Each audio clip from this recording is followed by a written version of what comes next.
হে WhatsApp guys, কেমন আছো সবাই? আশা করি সবাই খুব ভালো আছো। ফাইনালি 2 দিন পরে আমি ব্যাক করলাম। তোমরা অনেকে হয়তো আমার কমিউনিটি পোস্ট দেখেছো। অ্যাকচুয়ালি হয় কি, না ঘুমাতে মাঝে মাঝে আবার এমন অবস্থা হয়ে যায় যে 2-3 দিন মনে করো আমার মানসিক অবস্থা, শারীরিক অবস্থা খুব খারাপ যায়। অ্যাজ এ রেজাল্ট না চাইতেও গ্যাপ পড়ে যায়। বাট আমি চেষ্টা করব যাতে আমার শরীর ঠিক রেখে, ঘুম ঠিক রেখে রেগুলার আমি কাজ করতে পারি এবং বাড়তি কোনো টেনশন প্যারা নেবো না। ভিডিও প্রয়োজনে কম দেবো, ছোট ভিডিও দেবো, কিন্তু বাড়তি প্যারা নেবো না আর কি। তো যাই হোক, ডেথ নোট আনার আগে আমরা খুব টেনশনে ছিলাম যে এত আগের একটা সিরিজ চলবে কিনা, কিন্তু আমরা খুব অবাক হয়ে গিয়েছি যে ডেথ নোটে এত বেশি আমরা রেসপন্স পেয়েছি। এতখানি আমরা কল্পনাও করিনি। তোমাদের কাছে মনে হতে পারে যে 70কেও তো ভিউ পাই না, বাট অ্যাকচুয়ালি 70কে ছোট অ্যামাউন্ট না। হিসাব করে দেখো 70,000 মানুষ দেখছে। আমরা সবসময় এটা চিন্তা করি 50,000 মানুষ দেখলে তো আমরা বলি ও মাই গড, এত মানুষ দেখে ফেলছে। তো আমাদের ডিমান্ড খুব কম। তো যাই হোক, বাড়তি কোনো কথা বলবো না। ডেথ নোটের পরের পর্বে 5 নম্বর এপিসোডে চলে আসবো। এ পর্যন্ত আমরা 4টা এপিসোড দেখেছি। তো ছোট্ট একটা কমার্শিয়াল বিজ্ঞাপন দিতে হবে, এরপর আমরা মূল ভিডিওতে চলে আসছি। আর বিজ্ঞাপন নিয়ে তোমাদের মন খারাপ করার কোনো কারণ নেই, কারণ তোমরা অভ্যস্ত আই থিঙ্ক। তো তোমরা জাস্ট কাইন্ডলি স্কিপ করো। আর কমেন্টে যারা ভলান্টারি করতে চাও, কমেন্টে তারাও কিন্তু ডোনেশন লিখতে পারো। তোমাদের ডোনেশনে ক্লিক করে সরাসরি কেউ মূল ভিডিওতে যেতে পারবে। তো আমি বিজ্ঞাপনটা প্লে করে দিচ্ছি, তোমরা চলে যাও মূল ভিডিওতে এবং ভুলেও কোনোভাবে কোনো ওয়েবসাইট এবং অ্যাপে গিয়ে ধরা খেও না। তো বিজ্ঞাপন প্লে হচ্ছে। হ্যালো বন্ধুরা, আজ আমরা তোমাদের এমন একটা অ্যাপের সম্পর্কে বলতে চাই যে অ্যাপটির অফিসিয়াল পার্টনার হচ্ছে পিএসজি। আর এখানে অনেকগুলো ম্যাচ খেলে ল্যাপটপ, আইফোন, স্মার্ট ওয়াচ এবং আরো অনেক ক্যাশ প্রাইজ জেতার সুযোগ রয়েছে। আর এই অ্যাপটাতে তুমি সকল ধরনের লাইভ ম্যাচের রেজাল্ট দেখতে পারবে এবং সেই ম্যাচের স্কোর অনুমান করে গেমও খেলতে পারবে, যেমন কোন টিম জিতবে, কোন টিম কত রান করবে, কে সর্বোচ্চ স্কোর করবে। এছাড়া বিভিন্ন ধরনের গেম রয়েছে, সেগুলো খেলেও ইনকাম করতে পারো। আর রেজিস্টার করার সময় আমাদের যা প্রোমো কোডটা রয়েছে, এটা ব্যবহার করলে প্রথম ডিপোজিটে 26,000 টাকা পর্যন্ত বোনাস পেতে পারো। আর এই টাকা তুমি খুব সহজে বিকাশ, ব্যাংক এবং অন্যান্য সহজ পদ্ধতির মাধ্যমে উঠাতে পারো। তো আর দেরি কিসের? ডিসক্রিপশনে প্রোমো কোড এবং পিন কমেন্টে প্রোমো কোড সহ সাইন আপ লিংক রয়েছে, সেটা ব্যবহার করে অ্যাকাউন্ট খুলে এবং ক্যাশ প্রাইজ যেটো। আর এখানে একটা কথা মনে রেখো, আমরা যে বিজ্ঞাপনে দিই না কেন, অনলাইন থেকে টাকা আয় করা এত সহজের একটা ব্যাপার নয়। তোমরা কোনোভাবে আর্থিক ক্ষতির সম্ভাবনা রয়েছে এমন কোনো ওয়েবসাইটে যাবে না। বিজ্ঞাপনের শেষে আমরা মূল ভিডিওতে চলে আসলাম। তো এই এপিসোডের শুরুতে আমাদের গত 4 নম্বর পর্ব যেখান থেকে শেষ হয়েছিল, যে ওই যে সন্ত্রাসীটা গাড়ি থেকে বের হয়, বাস থেকে বের হয়, আর একটা গাড়ি এসে মেরে দেয়, ক্রিমিনালটা মারা যায়। তো এখানে সিআই অফিসার রে পেনপার এটা দেখে অবাক হয়ে যায়। আর রে পেনপারকে কিন্তু আমেরিকান বোঝানো হয়েছে, মোটেও জাপানিজ বোঝানো হয়নি। তো যাই হোক, লাইট করিকে রে পেনপারের কাছে আসে। আর তখন রে লাইটকে বলে, আমি আসলে জাপানে একটা সিক্রেট ইনভেস্টিগেশনের জন্য এসেছিলাম। তো তোমাকে যে আমি আমার আইডি কার্ডটা দেখিয়েছি বা তোমার সাথে আমার পরিচয় হয়েছে, এটা যেন কেউ না জানে, ঠিক আছে? তুমি প্লিজ কাউকে বলো না। তো লাইট তখন বলে, আচ্ছা ঠিক আছে, আমি এই কথা কখনোই কাউকে বলবো না। তো এরপর রে চলে যায়। আর তখন লাইটও মনে মনে বলে, আমিও চাই না আমার বাবা কিংবা পুলিশ জানুক যে তোমার সাথে আমার দেখা হয়েছিল, কথা হয়েছিল, কারণ তুমি বললে মানুষ আমার উপরে সন্দেহ করবে। আর এই এখন যে অ্যাক্সিডেন্টটা হলো, এটাকে পুলিশ নর্মাল অ্যাক্সিডেন্টে ধরে নেবে। তো ওদিকে আমরা রে পেনপারের ঘরের সিন দেখতে পাই, যেখানে ওর ফিয়ন্সি বাগদত্তার স্ত্রী ছিল, যার সাথে বিয়ে হবে আর কি, প্রেমিকা। তো রে খুব ক্লান্ত ছিল। আর সে ওর ফিয়ন্সিকে বলে যে আজকে কি হয়েছে। তো ওর ফিয়ন্সি বলে, তোমার কি মনে হয় না এটা অনেক আজব ব্যাপার? আর তুমি তো ইনভেস্টনে গিয়েছিলে, তাই না? তো এই ক্রিমিনালটা বাস থেকে বের হলো আর একটা গাড়ি এসে মেরে দিল, এত ইজিলি সবকিছু হয়ে গেল। তো তখনই রে তাকে থামিয়ে দেওয়ার বলে, দেখো আমি জানি তুমি নিজেও আগে এফবিআই বা সিআইএ এজেন্ট ছিলে, কিন্তু তুমি জানো না এই কিরার কেসটা কতখানি বিপজ্জনক, এবং তুমি যদি এই কেসে ঢুকো, কিরা তোমার পেছনে লাগবে। আর তুমি আমাকে ওয়াদা করেছিলে যে তুমি এসব ছেড়ে দেবে, আর তুমি গোয়েন্দাগিরি বা এইসব ডেঞ্জারাস কাজ ছাড়লেই তবে আমি তোমার বাবার কাছে তোমাকে বিয়ের প্রস্তাব পাঠাবো। তো এই বলে সে তার স্ত্রীকে থামিয়ে দেয়। আর এদিকে আমরা লাইটের ঘরের সিন দেখতে পাই। তো লাইটকে রিউক জিজ্ঞাসা করে, লাইট তুমি এখন কি করতে চলেছো? তুমি কি ওই এজেন্টকে মেরে দিবে? লাইট বলে, না, তবে মারবো 1 সপ্তাহ পর, কারণ ততদিনও আরেকজনের পেছনে ইনভেস্টিগেট করবে। আর এখন যদি আমি ওকে মারি, তাহলে সবার সন্দেহ আমার উপরে আসবে, কারণ ও আমার পেছনে ছিল। কিন্তু 7 দিন পরে মারলে আমার উপরে সরাসরি সন্দেহ আসবে না। কিন্তু ততদিনের জন্য আমি একটু এলের সাথে খেলাখেলি করি। আর এদিকে আমরা দেখি এলের যে কন্ট্যাক্ট পারসন পাতারি, সে এলের সাথে কন্ট্যাক্ট করার বলে আরেকজন ক্রিমিনাল মারা গিয়েছে, আর সেও মারার আগে একটা মেসেজ রেখে গিয়েছে। তো এরপর এল করে কি, ওই মেসেজটা ডিকোড করে, যেটার ওপরে লেখা ছিল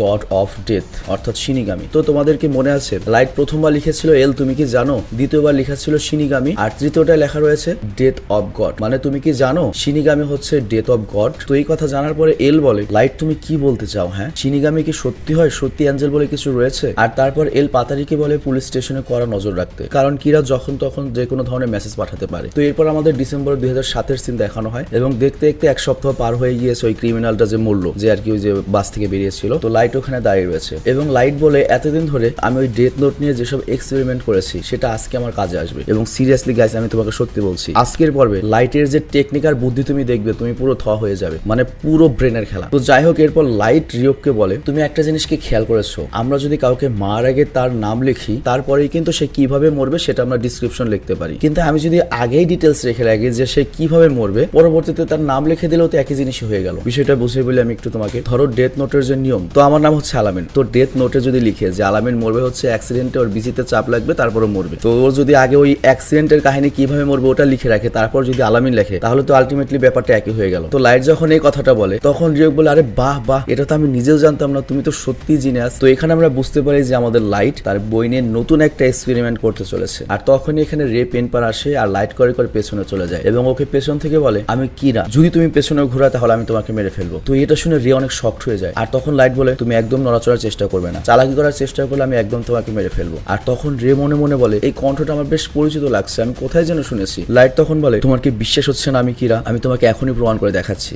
আর তখনই দেখা যায় শপিং মলের সামনে একটা লোক দাঁড়িয়ে ছিল, সে হঠাৎ করে পড়ে মারা যায়। আর কিরা তখন রে পেনপারকে বলে দেখো ওর বিরুদ্ধে অনেক সেক্সুয়াল হ্যারাসমেন্টের মামলা ছিল, কিন্তু প্রতিবারই ও বেঁচে যেত, কিন্তু এর জন্য এখন ওকে মেরে দিলাম। আর আমি ওর ব্যাপারে বেশ রিসার্চ করেছি, আর সাথে সাথে তোমার ব্যাপারেও। তো তুমি যদি এখন পেছনে তাকাও বা আমার কথা না শোনো তোমাকে মরতে হবে। তো রে তখন ভয় পেয়ে যায় এবং লাইটের কথা মেনে নেয় যে আমি মানছি তুমি কিরা। আর তারপর লাইট বলে দেখো আমার কারোর প্রতি কোনো দয়া মায়া নেই, তোমার প্রতি তোমার দয়া মায়া একমাত্র তোমার আত্মীয় স্বজনই করে, তো আমি তোমার উপর কিন্তু মোটেও দয়া দেখাতে যাবো না। তো এরপর লাইট রে পেনপারকে বলে তোমার কাছে কি ল্যাপটপ আছে আর তোমার কাছে কি ওই ইনফরমেশন আছে যে জাপানে মোট কতজন তোমার এজেন্ট এসেছে এবং তোমাদের উদ্দেশ্য কি? কিন্তু এর উত্তরে রে পেনপার বলে আমার কাছে ওই ফাইলটি নেই। আর তখন আমাদের লাইট করে কি রে পেনপারকে একটা ইনভেলপ দেয় আর তারপর একটা ওয়্যারলেস ট্রান্সমিটার দেয় এবং রেকে বলে যে এটা তোমার কানে না এবং এরপর থেকে আমি যেটা যেটা বলবো সেটা সেটা তুমি করবে। তো এখান থেকে লাইট পাতলা হয়ে যায় আর তারপর রেকে ইনস্ট্রাকশন যায় যে তুমি রেল স্টেশনে যাও এবং পরের যে ট্রেনটা আসবে সেই ট্রেনের দরজার কাছে বসবে এবং কেউ যদি দরজার পাশের সিটে বসে থাকে তুমি প্রয়োজন ওয়েট করবে সে ওঠার জন্য এবং সেখানেই তোমাকে বসতে হবে। আর ওখানে বসার পর আমি তোমাকে এরপর কি করতে হবে সেটা বলবো। আর ভুলেও কিন্তু কোনো চালাকি করার চেষ্টা করো না, কারণ আমি কিন্তু তোমাকে দেখছি। তো এরপরের যে ট্রেনটা আসে সেটার মধ্যে লাইটের কথা মতো রে উঠে যায় এবং সেই জায়গা মতো সিটে বসে। তো এরপর লাইট আবারও জিজ্ঞেস করে যে তোমরা মোট কয়জন এজেন্ট এই জাপান এসেছো আর তাদের প্ল্যান কি? তো এবার রে পেনপার ভয় পেয়ে যায় এবং ডাইরেক্ট বলে দেয় যে আমরা মোট 12 জন এসেছি। আর এই কথার পরে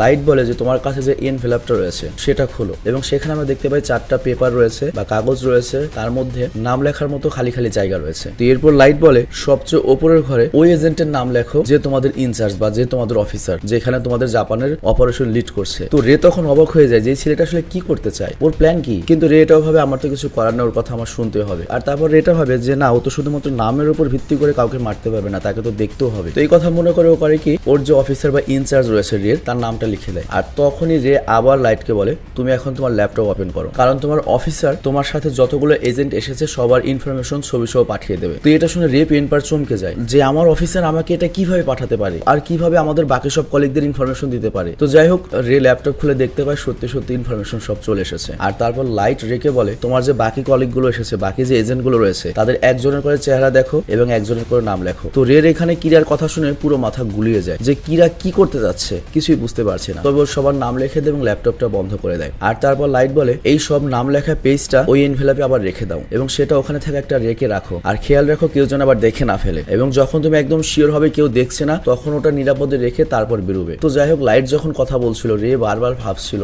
এই কণ্ঠটা আমি চিনতে পারছি না কেন, এই কণ্ঠটা আমি কোথাও না কোথাও শুনেছি। তো এরপর আমাদের বিকেল 4:41 সিন দেখানো হয়। আর যখনই ট্রেন থামে এবং রে যখন ট্রেন থেকে নামে তখন ওর হার্ট অ্যাটাক শুরু হয়। আর এরপর রে যখন আবার ট্রেনের দিকে তাকায় তখন দেখতে পায় লাইট ওই এনভেলপটি তোলে এবং রে তখন বলে লাইট তুমি? আর লাইট তখন বলে গুড বাই রে পেনপার। তো এরপরে রে পেনপার মারা যায়। আর এখানে আমরা জানতে পারি যে আমাদের লাইট কি মাস্টার মাইন্ড গেমটা এখানে খেলেছে। তো যাই হোক, এটা কিভাবে হলো? তো আমরা কি জানি এই ডেথ নোটে তুমি যদি কারোর নাম লেখো তারপর যদি ডিসক্রিপশন লেখো যে সে কিভাবে মরবে সে ওইভাবেও মরবে, আবার তুমি যদি আগে ডিসক্রিপশন লিখে লেখো যে সে কিভাবে মরবে তারপর যদি নাম লেখো সেটাও কাজ করবে। তো এই খালি জায়গাগুলোতে আমাদের রে করেছিল কি নাম লেখার জায়গা রেখেছিল। তো প্রথমে হচ্ছে এফবিআই অফিসার বা ওদের বসের নাম লিখতে বলেছে আর বসের কজ অফ ডেথ মানে সে কিভাবে মরবে সেখানে আমাদের লাইট রেখেছিল যে বস করবে কি সে যতগুলো গোয়েন্দা নিয়ে এই জাপান এসেছে কিরার উপর ইনভেস্টিগেশন করার জন্য সবগুলো গোয়েন্দার তথ্য ছবি সহ পাঠাবে আর তারপরে সে হার্ট অ্যাটাকে মারা যাবে। তো কথাটা আবার খেয়াল করো, ওদের বস কিন্তু শুধুমাত্র রেকো নয়, বাকি যে 12 জন এসেছিল সবাইকেই কিন্তু সেম ফাইল পাঠিয়েছে।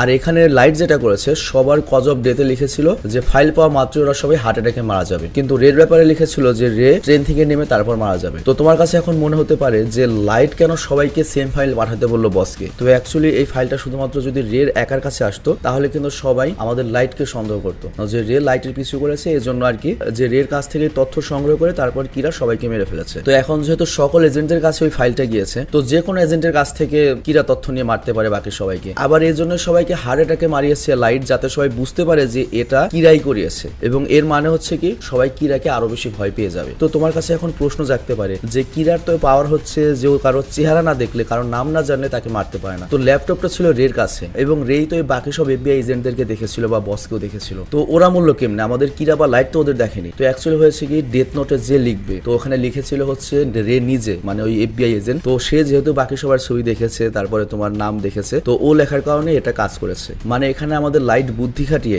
রেকেই খুনি বানিয়ে দিয়েছে। তো এই ঘটনার পরে FBI এর যে হেড সে করে কি এলকে কল করে এবং বলে আমাকে ক্ষমা করে দিও, আমাদের FBI তোমাকে আর হেল্প করতে পারবে না। আর এরপর আমরা দেখি যে চিফ ইয়াগামি মানে লাইটের বাবা পুলিশ অফিসার সে করে আবার এলের সাথে কন্ট্যাক্ট করে এবং বলে আমি শুনলাম এল তুমি নাকি FBI এর সাহায্য নিয়েছিলে কিরা প্লাস আমাদের উপরও খোঁজ খবর নেওয়ার জন্য। এল তখন বলে হ্যাঁ। তখন চিফ বলে এর মানে কি তুমি কি আমাদের উপরও সন্দেহ করো? এল তখন বলে হ্যাঁ এটা অবশ্যই জরুরি ছিল আসল কিরাকে ধরার জন্য। তখন চিফ বলে তুমি এটা কিভাবে করতে পারো, তুমি তোমার নিজের সাথীদেরকেই সন্দেহ করছো। তো এইরকম ভয়ঙ্কর ঘটনা ঘটার পরে চিফের যে বাকি পুলিশ অফিসাররা ছিল বা মেম্বাররা ছিল তারা বলে আমরা এলের উপর আর ভরসা করতে পারি না, আর কিরাই সকল FBI এজেন্টদেরকে মেরে ফেলেছে। কিন্তু যাদেরকে মেরেছে তারা কেউ ক্রিমিনাল ছিল না, তারা সবাই এজেন্ট ছিল। তো এর মানে হচ্ছে কিরা সত্যি নৃশংস, সত্যি ভয়ঙ্কর, সত্যি একজন খুনি। আর এরপর আমরা দেখতে পাই এলের কাছে আরেকটা মেসেজ আসে যেটার মধ্যে ভিকটিম লিখেছিল খালি এই ওয়ার্ডটা কেবল খায়। তো এর ফলে পুরো কথাটা সম্পূর্ণ হয় যে এল তুমি কি জানো শিনিগামি কেবল খায়, মানে একটু দুষ্টুমি করলো ওর সাথে এবং এলকে আরো খেপিয়ে দেয়। আর অন্যদিকে আমরা দেখতে পাই ওই FBI এজেন্ট রে পেনপারের যে ফিয়ন্সি সে বসে কাঁদছে, কারণ ও বুঝে গিয়েছে যে কিরাই রে পেনপারকে মেরেছে এবং অবশ্য